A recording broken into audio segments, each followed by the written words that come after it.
Hello and welcome to another episode of the Bridge to China podcast.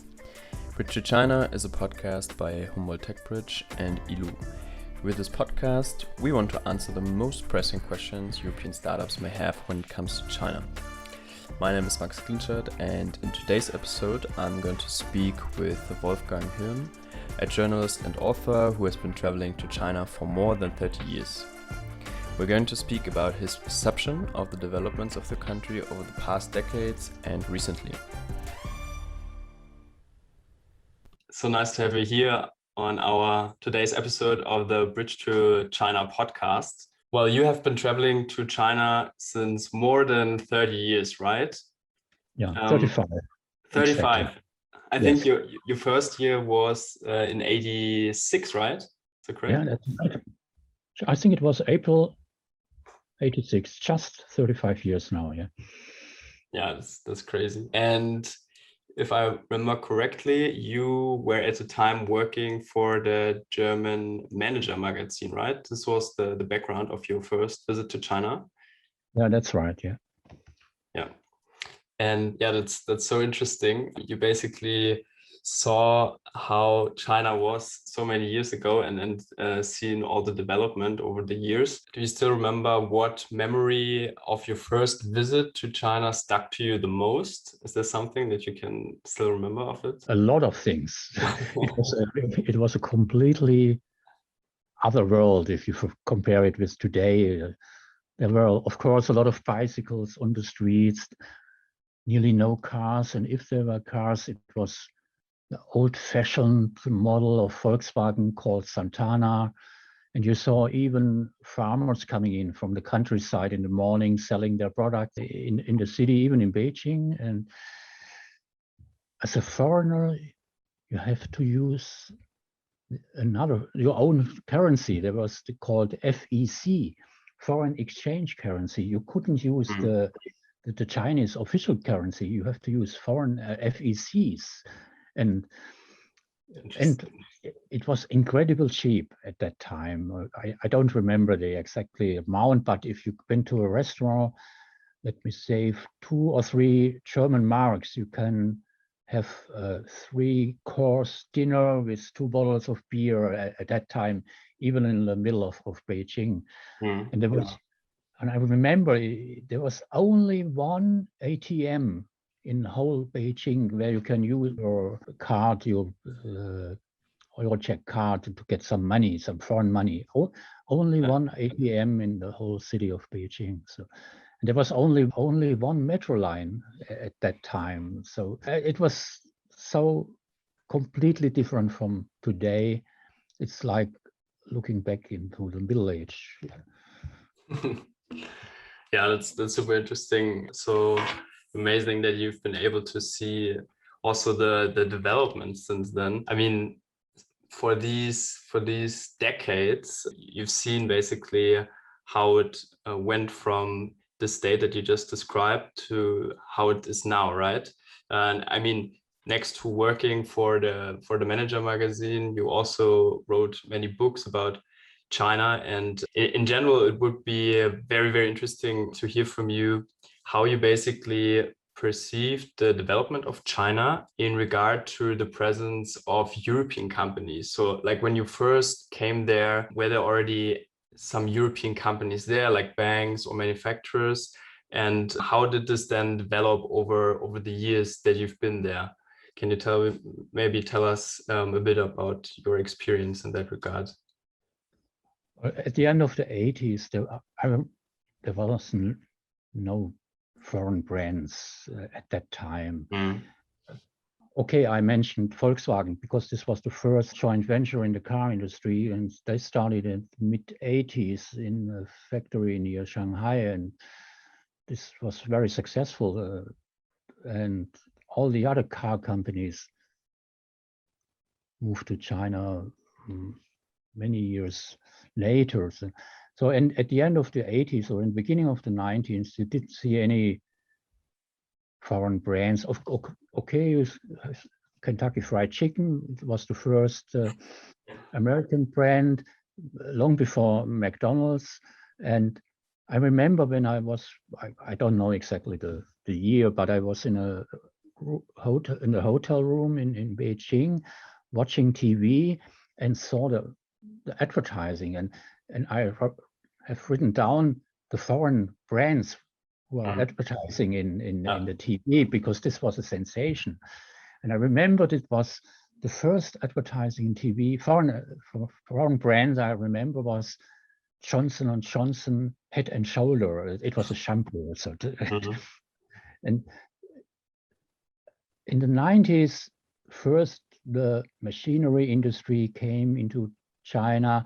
And then after that, let me say, starting with the 2001, when China joined the WTO, the World Trade Organization, more and more consumer good industries and companies are moving into China. Then you saw the first McDonald's, you saw the first Starbucks, all the big retailers of the world came to China, the Metro of Germany, Carrefour of France, Walmart of the United States. And now all consumer brands, luxury brands from all over the world are in China. But this started in the beginning of the 2000s. And in the 90s, the investment goods industry came to China. Okay. Do you know what the first European company was? Oh, if Volkswagen is a European company, it was Volkswagen who came in the mid-80s to China. Yeah. Yeah. Yeah, interesting. And also, like in general, from the perspective that you've had in China, I mean, you wrote a book about Shenzhen. Shenzhen is basically, the manufacturing house of China, you could say, the workbench of China. Not anymore. Not anymore. It's not. Not anymore? No. It's not only Shenzhen, or the factory of the world was called the corridor between Shenzhen and Guangzhou, which is 80 kilometers. And so this was the factory of the world until some years ago. There are still factories, but a lot of them moved out to Vietnam or Indonesia, or if they went to the clothing industry, to Bangladesh or India. But now Shenzhen, on the area of Shenzhen, is a high-tech hub, a high-tech center. Yeah. And this is a big advantage of Shenzhen. A lot of people are comparing Shenzhen with the Silicon Valley in California, and say Shenzhen is the Silicon Valley of China. Okay, there are a lot of comparisons, Silicon Valleys with the original Silicon Valley, but I would say Shenzhen is the real Silicon Valley of China. And the advantage of Shenzhen in comparison to the Silicon Valley in California is that in Shenzhen you have the software and the hardware. Yeah. And you have the hardware because all the factories are still there. No, not all of them, but a lot of them are around Shenzhen. So if you have an idea in the morning, you can have a prototype in the afternoon. Oh, that's crazy. So this is basically how it developed from being the workbench basically to this tech hub that it is now, right? Yeah, it's a tech hub. If you look, there are many big international Chinese companies which are global, are in Shenzhen. I think the most famous is Huawei. Now everybody knows Huawei because of, and Tencent is also based in Shenzhen. And Tencent is a big company who has WeChat, which is the Chinese WhatsApp, although it's much better than WhatsApp. Tencent is the big company in Shenzhen. Huawei, and the competitor of Huawei in the telecommunications equipment, ZTE, is also based in Shenzhen. And there is a DJI. I don't know if the people know that. This is one of the biggest drone maker. Yeah. Drones. They have a market share, global market share of 70–80%. And they started only some years ago. And they are also based in Shenzhen. And there is another, I think, very unknown company called Ping An, which is an insurance company. And this is now the most advanced insurance company concerning technology, and is also based in Shenzhen. So you have in Shenzhen these big companies, but you have also a lot of startups. And this city has a very entrepreneurial spirit. And this combination of big companies and startup culture is creating a very interesting culture and atmosphere in this city. Mm. And you cannot compare it with Shanghai, you cannot compare it with Beijing. This is very typical Shenzhen. And there are a lot of young people from all over the world are coming to Shenzhen. A lot of young people from China, of course, but also a lot of people from all over the world are there. It's a very international city now. And it started only 40 years ago when China started with its reform policy at the end of the 70s. At that time, Shenzhen was a conglomerate of some small fisher villages, and 100,000. Nobody knows it exactly the figure of how many people lived at that time in Shenzhen, but now they are living around about 20 million in Shenzhen. And what would you say, what fascinated you the most when you first came there, and also now how it developed basically? I mean, you already talked a lot about it, how the startups and the companies and the many young people work there together, but what would you say is the most fascinating thing about Shenzhen? Yeah, I think this innovative, creative, entrepreneurial culture or climate. It's very different from Europe, or especially Germany. The people are, if you are in Shenzhen, the people, everybody, every young people, the average age is 30 in this city. And they all want to be an entrepreneur. They want to create something, building a company, and so they don't want to work even at Tencent or so. They want to do their own thing, and that's completely different from good old Europe. Yeah, that's true. Yeah, thank you so much for giving us a little insight on Shenzhen. I would also like to talk with you a bit about the latest Chinese 5-year plan. I think it was approved on the 11th of March, so just recently, and it's the 14th 5-year plan China has issued.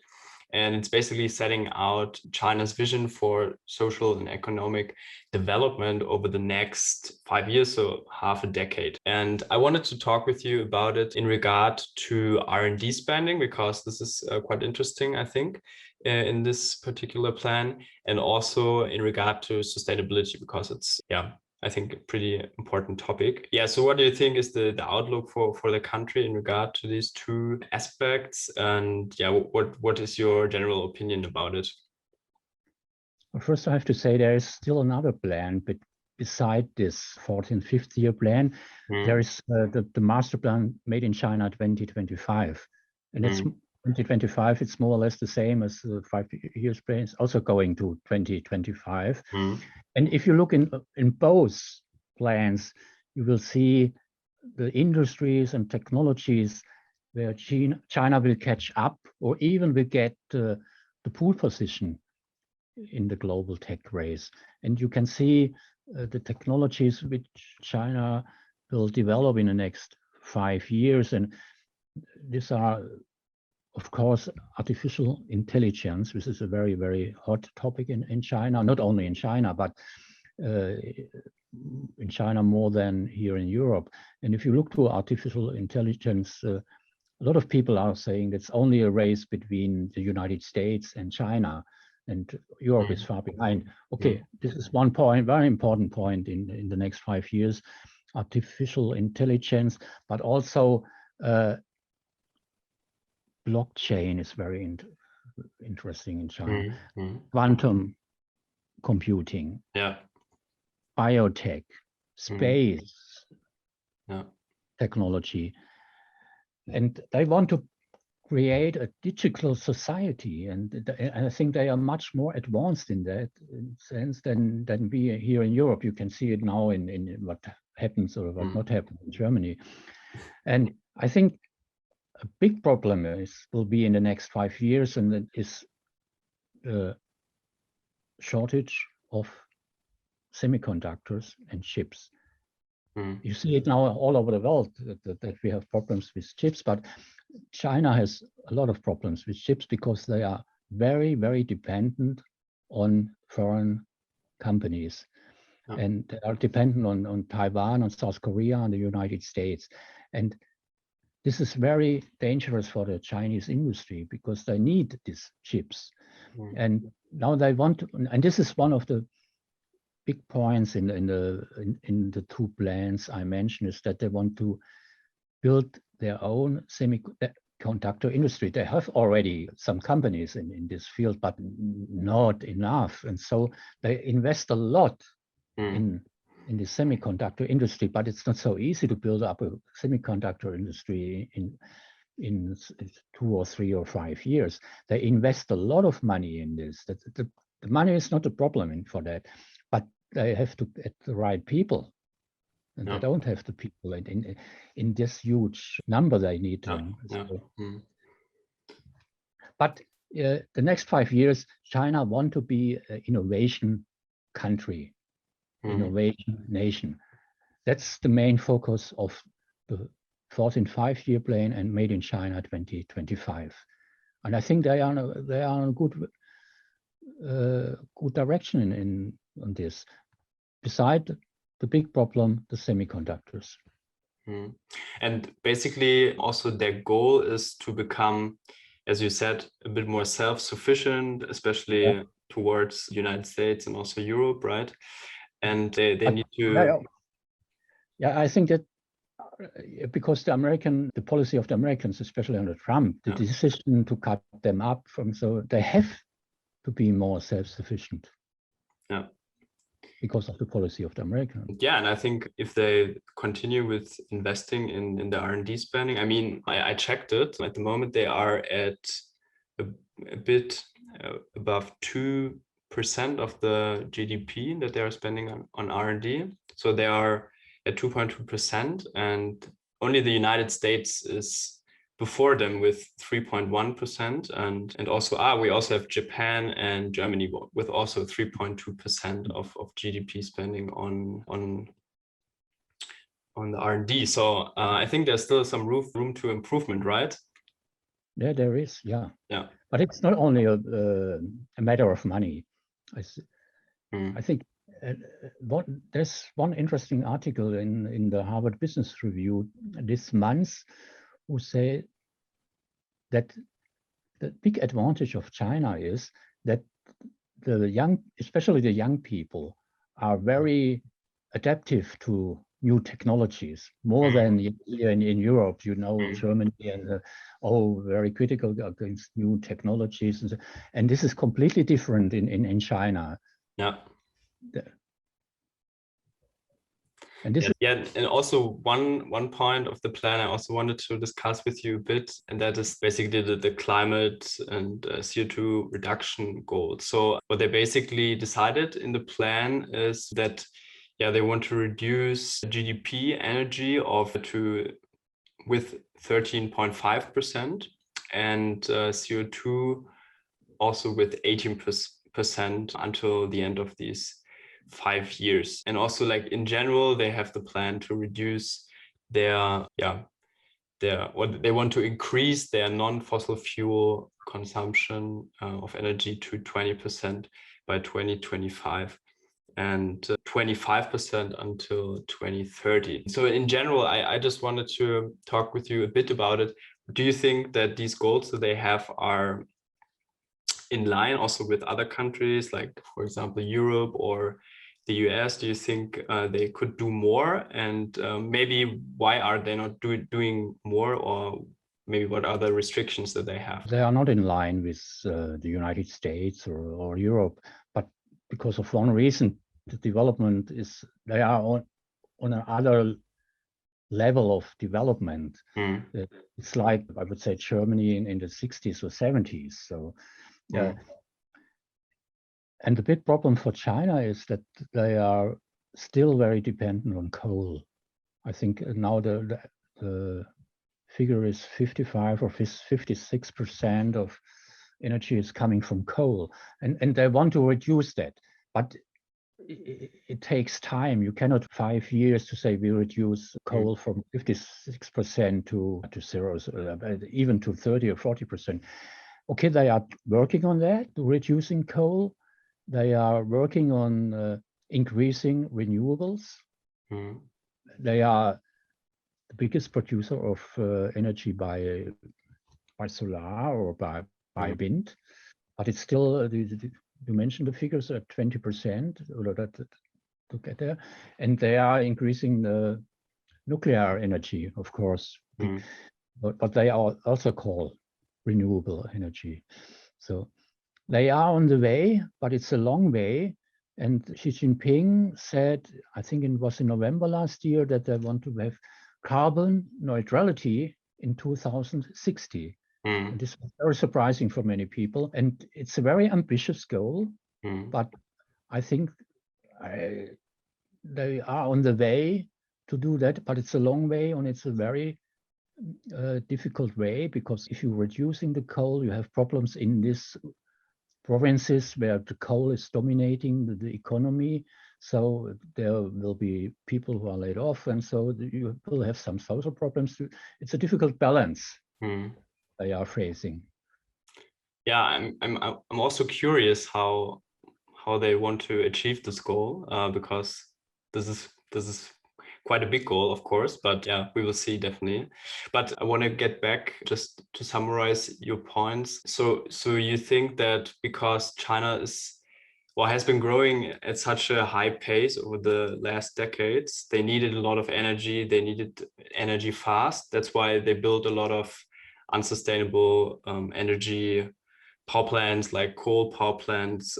I mean, they have a lot of coal, so I guess this was apparent to them to use coal. And now they are in a position where they are a high-tech country. They have a lot of possibilities also for using renewable energies, but they're still building a lot of coal power plants. Is this still because they can't really sustain the amount of energy that they need with the renewable energies, or what do you think is behind that? They need this energy, because I'm not an expert in coal, but they are still building coal capacity. But they say this is a very modern kind of coal. But I don't know if this is right. For me, it's very difficult to talk about. But I think one aspect is very interesting, the e-mobility. If they are forcing e-mobility in a very high speed. And we talked about Shenzhen, and I think this is a model city in that sense, because all public transport, all taxis, cars, and buses. So, and this is coming more and more in many cities of China, and I think they are number one in selling e-cars in the world. And there are so many companies who are now producing e-cars. It's all the foreign companies are doing that. A lot of new companies in China producing and building e-cars. There are so many brands. I have not the overview how many there are. Companies. And now they are coming to Europe. True.